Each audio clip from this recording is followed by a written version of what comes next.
Hey everybody, hope you had a great Christmas.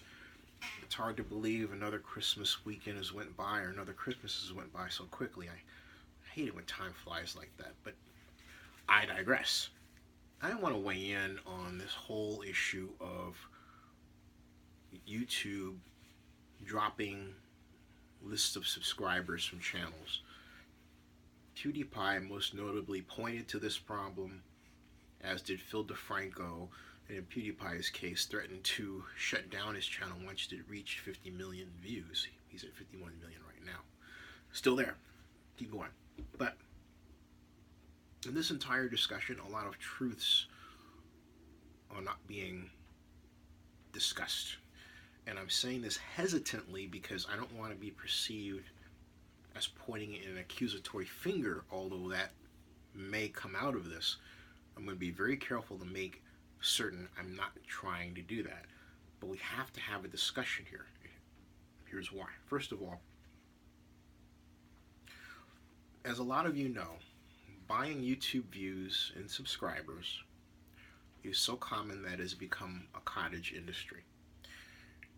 And I remember way back in, it's something that I've been afraid to do and not done for this reason. This is back in 2008. A fellow that was a contributor on one of my blogs, Oakland Focus, I'm not going to use his name, wanted to have his own YouTube channel. He was a contributor to mine for about a minute, and really the blogs. He never made a vlog. He talked about making a vlog. I was trying to get him into making vlogs, right? And he never did it, and I kept pestering him, and then finally he decided to do it, but on his channel. Fine, okay. Anyway, I remember he turned around, looked at his subscriber count. It was like humongous. 80,000 something subscribers.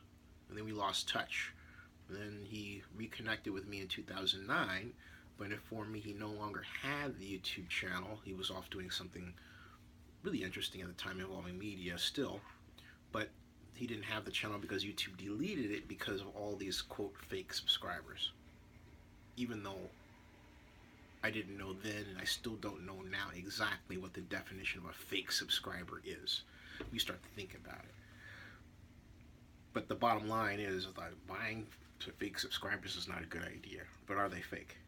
Because someone created the subscribers. In other words, to me, a fake subscriber or fake YouTube account is something that's created by another YouTube account. In other words, no human hands touched this account, right?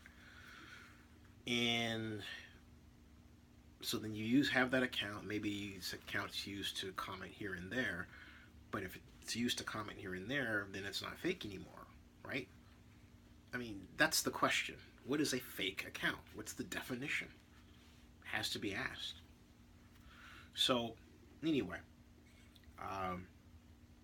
after he contacted me, and I thought, okay, wow, that's not something I want to do, but it also leads me to another truth. And that truth basically is, I'm looking at some notes that I recorded here to form my opinion. I don't like to use these jump cuts where I say one thing and then jump to another one and jump to the other. I don't like to do that. I like to do just classic vlogging where I talk to you without the edit, just talking to you, so you don't know I edited it out, right? At any rate, my question regarding the PewDiePies of the world is that you can't have 50 million subscribers without some one of them falling into this category of something that's fake. Can you? Can you actually have 50 million real people out there that are subscribing? Of course you can. But my point is this actually the case for YouTube subscribers that reach this lofty level of 20 million, 30 million, 40 million, 50 million subscribers? Okay, how about even 2 million? It's a question. It's a question because think about it. If you go to a website like VidStatX, which records statistics on all manner of YouTube channels, including mine, Zenny62, which is at over 34,000 subscribers, you'd find that I think it was one lead channel, I'm not going to use the name, lost 160,000 subscribers over a 60-day period. That was in the top losses category. The range of channels that are in the top losses category is constant. There's always someone losing tons of channels, in some cases more YouTube subscribers than I have. Whew, wow. How does that happen and why? You know, and if it happens to them, and then also if it happens to organizations like Universal or Sony. Remember in 2012, Google YouTube came through and announced publicly, as if they had actually just chopped off the head of a giant minotaur or something, that they had lopped off 2 billion views from the YouTube channels of Universal and Sony, primarily of artists under those labels primarily. That includes Rihanna, Nicki Minaj, and Justin Bieber. Big names.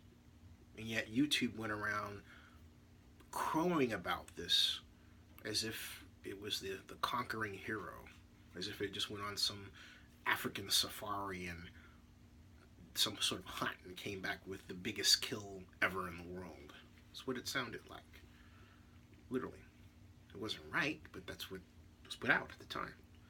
So, if it's okay to point out that this happened to music labels, what about the community as a whole?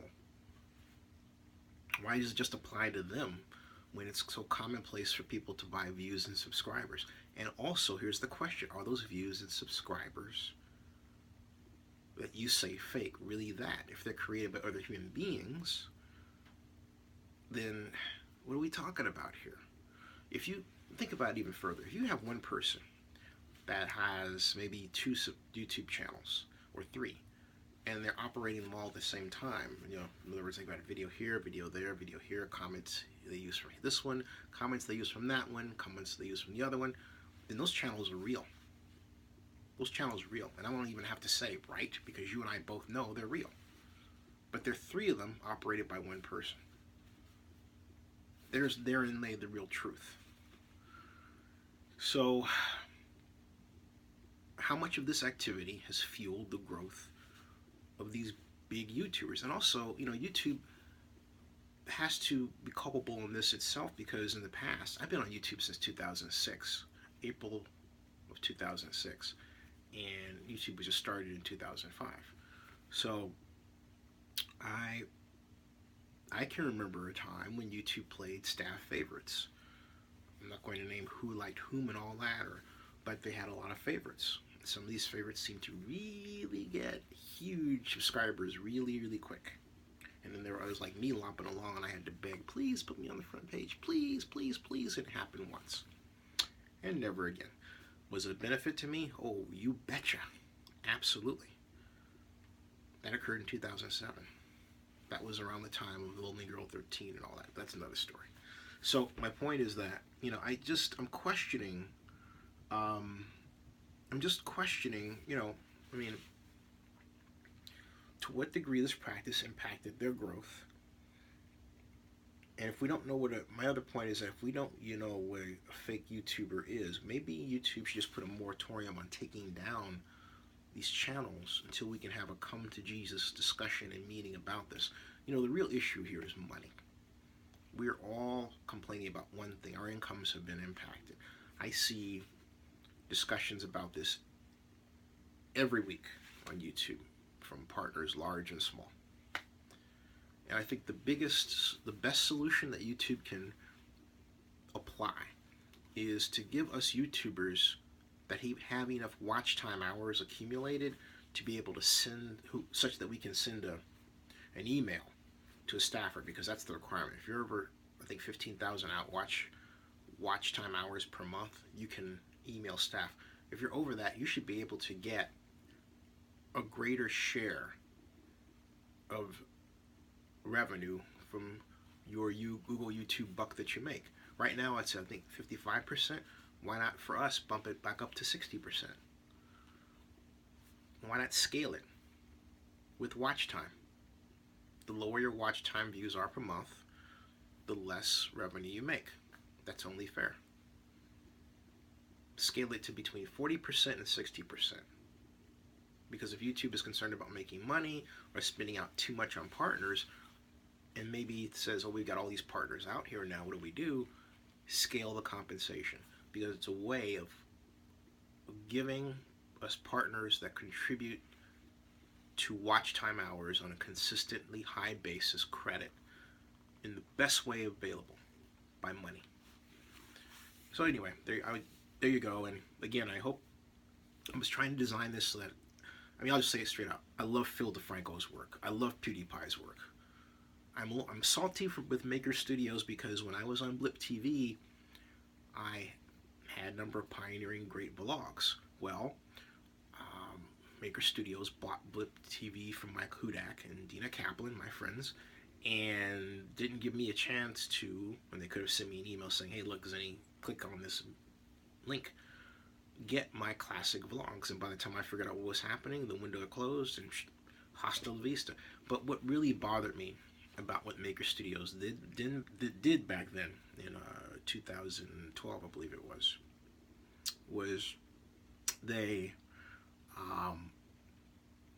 changed their terms of service to, in writing, say that they didn't favor short-form vlogs, words to that effect. And then when I wrote to them and asked why my channel was being dropped, they said that I didn't fit their format,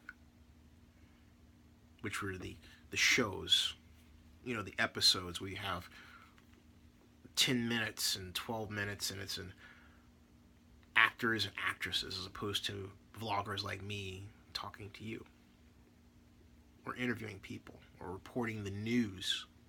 Okay? That was very ugly. And so to this day, I don't like Maker Studios for that reason. That was horrible. Hey, I like Lisa Donovan. She started and everything. It's probably not her policy, but hey, Lisa, y'all didn't do right by me. I'm just letting you know. Y'all didn't do right by me.